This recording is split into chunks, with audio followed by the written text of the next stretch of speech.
বন্ধুরা, এরকম একটা ঝাঁ চকচকে সকাল দেখতে গেলে আমাদের কিন্তু একটু কষ্ট করে ভোরবেলায় উঠতেই হবে। এইরকম প্রকৃতির রূপ, তার সাথে পাখির কিচিরমিচির আওয়াজ, আর তার সাথে স্নিগ্ধ পরিবেশ। দেখো, এই সময় যান চলাচল একদম বন্ধ, মানুষের আনাগোনাও বন্ধ, আর তুমি প্রাণ ভরে কিন্তু এই সময়টা নিঃশ্বাস নিতে পারবে। যেদিন আমি দেরি করে উঠি না বন্ধুরা, সেই দিনটাই আমার বেকার যায়। আর যেদিনকার এরকম সকাল সকাল আমি দিনটা শুরু করি, সেই দিনটাই কিন্তু আমার এনার্জেটিক। আর বন্ধুরা, কথা বলতে বলতে দেখো, এখানে মোটামুটি সূর্যের তাপ মানে রোদ চলে এসেছে। এখন তো অনেক সকাল সকাল রোদ উঠে যায় বন্ধুরা। আর মাকে আমি এটাই বলছিলাম, মা দেখো এখন সকাল কটা বাজে, এর মধ্যেই যদি রোদের তেজ এতটা পরিমাণে হয় আর এতটা মানে কি বলো, গা জ্বলে যাওয়ার মতন গরম লাগে, তো বেলাতে কি হবে। আর এইদিকে আমার মেয়ের স্কুলও 2-1 দিনের মধ্যে খুলে যাবে। কি বলো তো, একটাই খারাপ মানে টেনশন লাগে যে দেখো, প্রত্যেকটা স্টুডেন্টের মাথার ওপরই তো আর ফ্যান পাখা ঘোরে না, অনেক বাচ্চারা হাওয়াই পায় না। আর আমার মেয়ে যেখানটা বসে সেখানে বলে যে মা, আমার মাথার উপর ফ্যানই থাকে না। তো কিছু করার নেই, এখন এমনই একটা ক্লাসে পড়ে যে তুমি ক্লাসও মানে স্কুলও অফ করতে পারবে না, আর এদিকে হয়তো ছুটিও পাবে না। আর বন্ধুরা, কথা বলতে বলতে তোমাদের তো গুড মর্নিংই বলা হয়নি। তো hello everyone, welcome to my channel. আমি শর্মিষ্ঠা। প্রত্যেক দিনের ন্যায় আজও একটা ঝাঁ চকচকে ব্লগ কিন্তু তোমাদের সাথে শেয়ার করতে চলে এসেছি। ভিডিওর কোনো অংশ বা আমার কোনো কথা তোমাদের যদি এতটুকু মন ছুঁয়ে যায়, তাহলে প্লিজ চ্যানেলটা সাবস্ক্রাইব করে আমার পাশে থেকেও, লাইক করো, কমেন্ট করতে কিন্তু একদম ভুলো না। আমি প্রত্যেক দিন চেষ্টা করি আমার ভিডিওর মাধ্যমে তোমাদের মোটিভেট করে তোলার। জানি না বন্ধুরা কতটা তোমাদের মোটিভেট করতে পারি, কিন্তু বিশ্বাস করো প্রাণ চেষ্টা করি কিন্তু আমি তোমাদের মোটিভেট করে রাখার। বন্ধুরা, শাশুড়ি বৌমার সম্পর্ক হচ্ছে পৃথিবীর সবচেয়ে ভয়ানক সম্পর্ক, এটাই আমরা জানি। বৌমা কখনো মেয়ে হয় না, আর শাশুড়ি কখনো মা হতে পারে না। এই কথাটা আমাদের মধ্যে পেরেক দিয়ে গাঁথা থাকেই বলে একটা শাশুড়ি বৌমাকে মেয়ে হিসাবে দেখে না, আর বৌমাও শাশুড়িকে মা হিসাবে দেখতে পারে না। এই সম্পর্কটা আমরা নিজেরাই কিন্তু পারি মধুর করতে, কিন্তু ওই যে ইগো, কেউ কারোর জায়গা এক চুলও ছাড়বো না বন্ধুরা। একটা জিনিস খেয়াল রাখবে বন্ধুরা, যে সংসারের শাশুড়ি বৌমার অশান্তি হোক, কি যায় অশান্তি হোক, কি মা মেয়ের অশান্তি হোক, কি ননদ ভাই বা বৌদির অশান্তি হোক, যে কোনো রিলেশনেরই অশান্তি হোক না কেন, সেখানে যদি কোনো থার্ড পার্সন মানুষকে যদি আমরা না ঢোকাই বা তাদের যদি আমরা নট অ্যালাউ করে দিই, তাহলে দেখবে সেই অশান্তিটা না কখনোই কিন্তু চিরস্থায়ী হয় না, খুব তাড়াতাড়ি সেই অশান্তিটা মিটে যায়। আর যখনই সেই থার্ড পার্সনকে আমরা সেই অশান্তিতে ইনভলভ করি, সেখানেই হয়ে যায় কিন্তু আমাদের বিপত্তি। তো ওই জন্য যখনই কোনো অশান্তি হোক, থার্ড পার্সনকে কখনোই ঢোকানো উচিত না। আর সবসময় মনে রাখবে, পৃথিবীতে কিন্তু আগুনে জল ঢালার পরিবর্তে ঘি ঢালার মানুষ কিন্তু অনেক বেশি রয়েছে। এরপর একটা খুব ভাইটাল পয়েন্ট নিয়ে তোমাদের সাথে আলোচনা করো বন্ধুরা। আর দেখো, কথা বলতে বলতে কিন্তু আমার বেডরুমটা পুরো ক্লিন করা হয়ে গেল। মামাই চলে যাও, এখানে বেডরুম ছাড়া হয়ে গেছে, পড়তে চলে যাও। আর যে যে সাবজেক্টগুলো আছে সেইগুলো নিয়ে বাদ বাকিগুলো ওখানে যা যা বই আছে সব তুলে রেখে দিয়ে চলে যাও। আমি ওগুলো পরিষ্কার করবো, ওখানে ডাস্টিং হয়নি স্টাডি রুমটা। চলে যাও বেডরুমে, চলে যাও, বেডরুম পুরো ক্লিন হয়ে গেছে।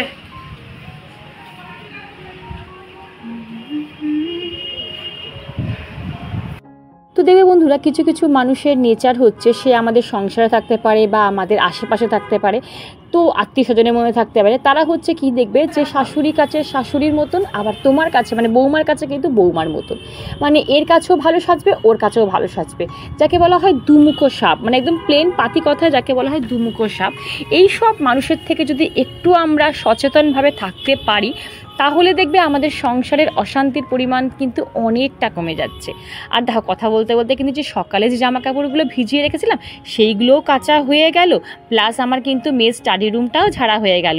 আমি বলি না, তোমাদের সাথে কথা বলতে বলতে আমার কখন যে কাজকর্ম কমপ্লিট হয়ে যায় আমি বুঝতেও পারি না। আজকে আমি রান্নার কোনো রেসিপি তোমাদের সাথে শেয়ার করিনি বলতে পারো। রান্নাঘরে আমি এখনো পর্যন্ত ঢুকিনি, শুধুমাত্র ডাস্টিং মানে ক্লিনিং করা ছাড়া। তার একটাই কারণ হচ্ছে যে আমি এখানে ভাতে জল ঢেলে দিচ্ছি, মানে কাল রাতে আমি ভাত করে ভাতে জল ঢেলে রেখেছি, সবাই খাবো আমরা মানে ঠান্ডা ভাত খাবো, আর মেয়ে অবশ্যই গরম ভাত খাবে, ও তো খেতে পারে না। এখানে আলু ভাজা কেটে রেখেছি, এখানে আলুর চোকলা ভালো করে জল দিয়ে ভিজিয়ে রেখে দিয়েছি, কারণ এইটা হবে চাল বাটা আর বেসন দিয়ে আলুর চোকলার বড়া হবে। তোমরা যারা যারা খেয়েছো জানো যেটা কতটা টেস্টি লাগে খেতে। আচ্ছা, এখানে আমি মটর ডাল ভিজে রেখেছি, এটা হবে মটর ডাল দিয়ে একটু পেঁয়াজ দিয়ে লঙ্কা দিয়ে মটর ডালের বড়া। যেহেতু হাজব্যান্ডের মুসুর ডাল খাওয়া বারণ, ওই জন্য মটর ডাল দিয়ে কিন্তু আজকে আমি বড়াটা করব। তো এই হচ্ছে আমাদের মেনু। ডিম ভাজা হলেও হতে পারে, অপশনাল নাও হতে পারে, আর মেয়েকে করে দেবো আলু ভাজা আর একটা ডিম সেদ্ধ। তো এটাই হচ্ছে আমাদের আজকের লাঞ্চের মেনু, মানে গরমের একদম আইডিয়াল খাবার যাকে বলে। তো চলো এইবারে আমি আদার্স কাজ করে তারপর তোমাদের সাথে আবার ফিরছি। একটা জিনিস খেয়াল রাখবে বন্ধুরা, যে সংসারে দেখবে শাশুড়ি বৌমা একসাথে একটু মিলেমিশে থাকার চেষ্টা করে, সেই সময় কোনো না কোনো মানুষের দৃষ্টি ঠিক পড়ে, তারা ঠিক ভাবে যে বাবা এরা এত সুন্দর মিলেমিশে কী করে রয়েছে, আমরা তো থাকতে পারছি না, তাহলে এরা কীভাবে রয়েছে। ব্যাস তখনই তারা শুরু করে দেবে কোনো না কোনো কারণে তাদের মধ্যে ভাঙন ধরানোর। আর এখানে দেখো মেয়েকে একটু অয়েল মাসাজ করতে এসেছিলাম, আমাকে মেয়ে বললো মা তুমি যাও দিদামাকে পাঠাও, দিদামা আমাকে অয়েল মাসাজ করে দেবে। দিদামা খুব সুন্দরভাবে অয়েল মাসাজ করতে পারে। আসলে কি বলতো, দিদামা ঠাকুমা আম্মা এদের হাতের স্পর্শতে না একটা অন্যরকম জাদু আছে, একটা অন্যরকম ফিলিংস আছে, যেটা হয়তো আমরা এখনও পেরে উঠতে পারিনি, মানে পেরে উঠিনি। যেমন ধরো আমরাও যখন ছোট ছিলাম তখন আমরাও মাকে বলতাম মা তুমি আমাকে অয়েল মাখাবে না, বা তুমি খাওয়াবে না, আমাকে আম্মা খাইয়ে দেবে, বা আমাকে দিদামা আমাকে অয়েল মাসাজ করে দেবে। তো দিদামা আম্মার সান্নিধ্য পাওয়াটাও কিন্তু অনেক কি বলবো, অনেক ভাগ্যের ব্যাপার এখন। তো দেখো কথা বলতে বলতে কিন্তু আমার সব ঘর একদম টিপটপ নিট অ্যান্ড ক্লিন হয়ে গেল। আর এবারে আমি যাব রান্নাঘরে, কারণ বললাম যে রান্নার খুব একটা চাপ নেই। আর এদিকে আমার রান্নাঘর সব মা ওখানে বসে আছে, মেয়ে ওখানে। বন্ধুরা এখন ইউটিউব খুললেই দেখবে সমালোচনা, মানে শাশুড়ির সমালোচনা বলো, শ্বশুরবাড়ির সমালোচনা বলো, এ ও বৌমার সমালোচনা করছে, এই ওর স্বামীর সমালোচনা করছে। মানে পাবলিসিটি পাওয়ার জন্য মানুষ কি বলবো যে ঘরের পরিবারকে বিক্রি করেও মানুষ পাবলিসিটি পেতে চাইছে। এইটা না আমি কখনোই করতে পারবো না। আমি রাতারাতি ভাইরাল হওয়ার জন্য আমি বলবো না আমার শাশুড়ি আমাকে টর্চার করছে, আমার ননদ আমার উপর টর্চার করছে, আমার শ্বশুর মারতে আসছে, এটা কখনোই বলা সম্ভব না। কোনো ভদ্র বাড়ির বউ বা ভদ্র বাড়ির মেয়ে এইরকম একটা কি বলে পাবলিক প্ল্যাটফর্মে কখনোই নিন্দা মন্দ বলো বা এই সমালোচনা করতে পারে না। এখানে দেখো আমার কথা বলতে বলতে কিন্তু আলু কেটে আলু ভাজাও করা হয়ে গেছে। তো ভাবলাম যে না আলুটা অন্তত ভেজে রাখি, তারপর বড়াটা একদম গরম গরম ভাজবো। আমার আলু ভাজাটা লাল লাল করে ভেজেছি। তোমরা আমাকে কমেন্ট করে বলবে তো যে তোমরা কে লাল লাল করে, মানে একটু পোড়া পোড়া আলু ভাজা খেতে ভালোবাসো। আমার না জল ডালা ভাতে একটু বেশ পোড়া পোড়া লাল লাল আলু ভাজা দিয়ে খেতে কিন্তু দারুণ লাগে। ওই জন্য আলু ভাজাগুলোকে দেখো একটু লাল লাল করে ভেজেছি। আর আমি না সবসময় নুন কি বলো তো একদম লাস্টে দিই। নুন যদি প্রথমেই দিয়ে দিই না তাহলে দেখবে কারণ গায়ে গায়ে লেগে যায়, আর দেখবে নাহলে কিন্তু নুনটা পরে দিলে বেশ সরা সরা হয়। কারণ নুন দিলেই তো জল বেরোয়, এটা কেমন ভ্যাট ভ্যাটে হয়ে যায়। তো এটা আরেকটু ভাজা হোক, তারপরে আমি দেখাবো। রশনি কিন্তু আমার একটা ছোট্ট মিষ্টি সাবস্ক্রাইবার বোন, ও আমাকে সবসময় কমেন্ট করে এনকারেজ করে। তো প্লিজ তুমি রাগ করো না, দেখছো তো আমি কিন্তু সবার কমেন্টের আনসার দিচ্ছি, হয়তো দুদিন পরে বা দুদিন আগে। আর কখনোই আমি নতুন আমার সাবস্ক্রাইবার বন্ধুদের পেয়ে আমি পুরনো কোনো সাবস্ক্রাইবার বন্ধুদের কিন্তু ভুলে যাইনি। যখন আমার পুরনো কোনো সাবস্ক্রাইবার বন্ধু আমাকে এখনও কমেন্ট করে না, বিশ্বাস করে আমি কিন্তু ভীষণ খুশি হই। তো দেখো আমার এখানে সিঁদুর পরা হয়ে গেছে, এবারে চলে এসেছি কিন্তু আমি ঠাকুর পুজো করতে। হরে কৃষ্ণ হরে কৃষ্ণ হরে কৃষ্ণ হরে কৃষ্ণ। তুলসী তুলসী নারায়ণ তুলসী বৃন্দাবন, তুলসী তুলসী নারায়ণ তুলসী বৃন্দাবন, তুলসী তুলসী নারায়ণ তুলসী বৃন্দাবন, তুলসী তুলসী নারায়ণ।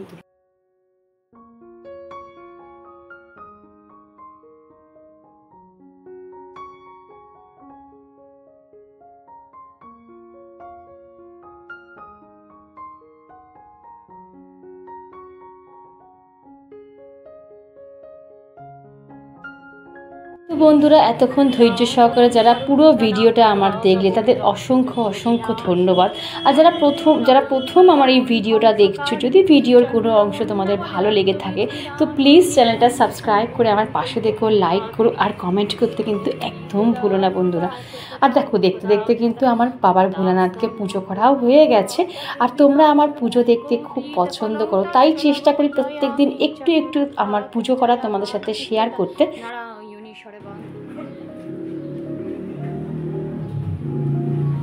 গ্লং গণেশায় নমঃ গ্লং গণেশায় নমঃ গ্লং গণেশায় নমঃ। হরে কৃষ্ণ কৃষ্ণ কৃষ্ণ হরে হরে রাম রাম রাম হরে। ওম নমঃ শিবায় ওম নমঃ শিবায় ওম নমঃ শিবায়। মা খাও মা পড়ো খাও মা পড়ো খাও মা পড়ো পড়ো মা খাও পড়ো মা খাও পড়ো মা খাও। নারায়ণ মধুসূদন নারায়ণ মধুসূদন নারায়ণ মধুসূদন।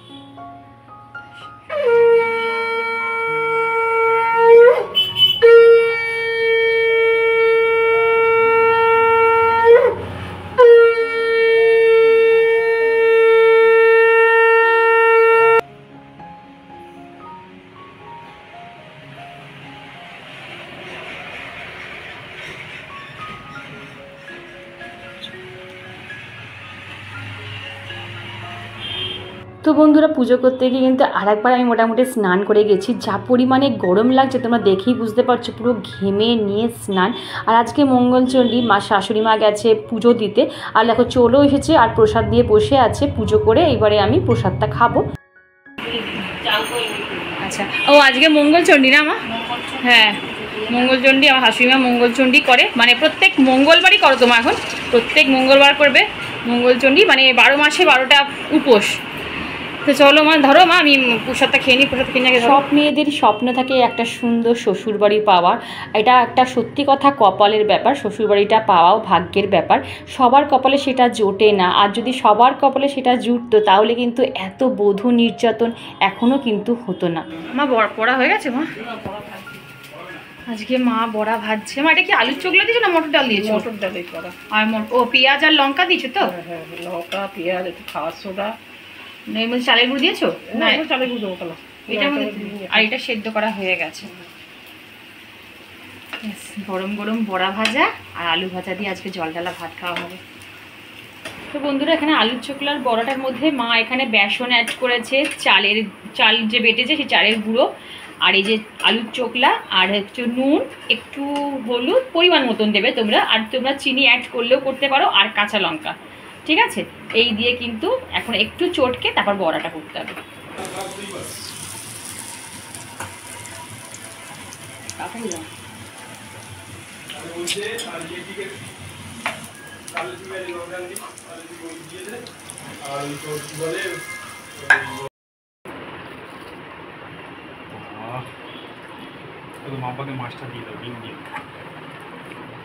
বন্ধুরা দারুণ খেতে হয়েছে, তোমরা জাস্ট ট্রাই করে বাড়িতে জল দ্বারা ভাত খাবে আর এরকম বড়া ভেজে গরম গরম বড়া ভেজে খাবে, শুধু দেখবে কেমন টেস্টটা।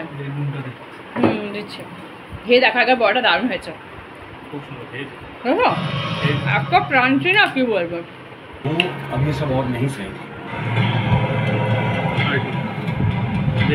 কতটা দেবো?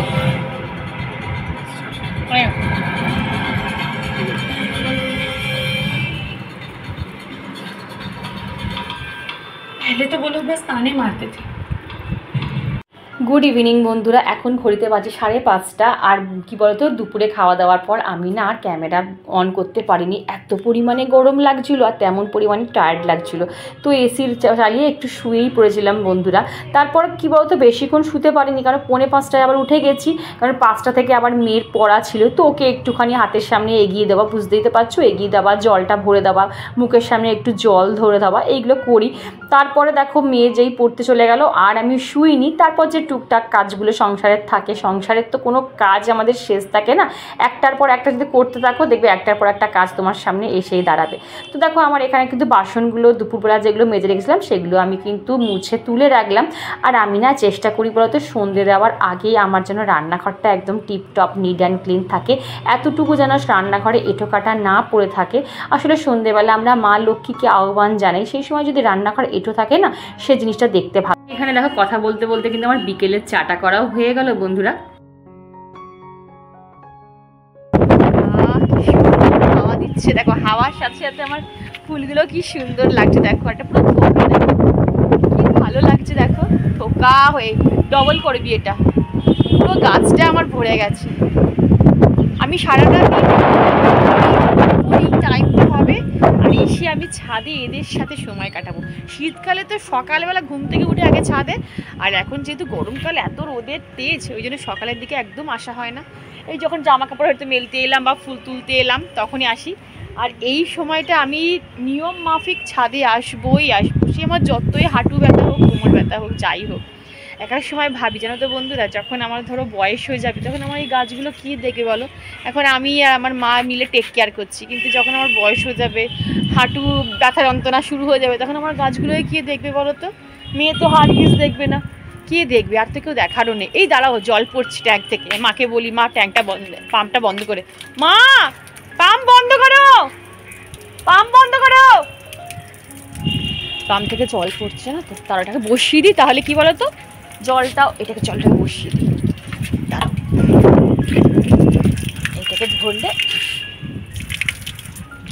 এটাকে ধরলে এখান এইটাতে মধ্যে জল দেবো তো, তাহলে আর জলটা অপচয় হবে না। দাঁড়াও বন্ধুরা, আমি আগে গাছে জল দিয়ে দিই, তারপর তোমার সাথে কথা বলছি, ঠিক আছে? বন্ধুরা, আজকে আমি সকালে একটা কমিউনিটি পোস্ট করেছিলাম, আমি ওখানে বলেছিলাম যে তোমরা আমাকে টপিক বলো, তোমরা কীরকম টপিকের ওপর ভিডিও আনলে তোমাদের ভালো হবে বা তোমরা উপকৃত হবে, সেই টপিকের ওপর আমি ভিডিও করার চেষ্টা করব। হয়তো তোমরা ঠিক মতন পোস্টটা পড়োনি বা বুঝতে পারোনি হয়তো কিছু একটা, আমি আবার অন ক্যামেরায় বলে দিলাম, তোমরা আমাকে কমেন্ট করবে। দাঁড়াও, একটা কিছু নোটিফিকেশান এসছে। তোমরা আমাকে কমেন্ট করে বলবে যে কী টপিকের ওপর ভিডিও বানালে তোমরা অনেক বেশি খুশি হবে বা তোমরা উপকৃত হবে। আমি সেই টপিকের ওপরই ভিডিও বানানোর চেষ্টা করব। কারণ ধরো আমি আমার মতন বানিয়ে গেলাম, হয়তো তোমরা পছন্দ নাও করতে পারো, তো ওই জন্য তোমাদের বললাম প্লিজ আমাকে একটু হেল্প করো, আমাকে টপিক বলো, আমি এই টপিকের ওপর ভিডিও বানানোর চেষ্টা করব। তো বন্ধুরা, আজকে ভিডিওটা আমি এখানেই রাখছি, আবার কাল দেখাবে নতুন একটা ইন্টারেস্টিং ব্লগ। তখন সবাই খুব খুব ভালো থাকো। আর হ্যাঁ, আমার চ্যানেলটা সাবস্ক্রাইব করতে কিন্তু একদম ভুলো না। টাটা।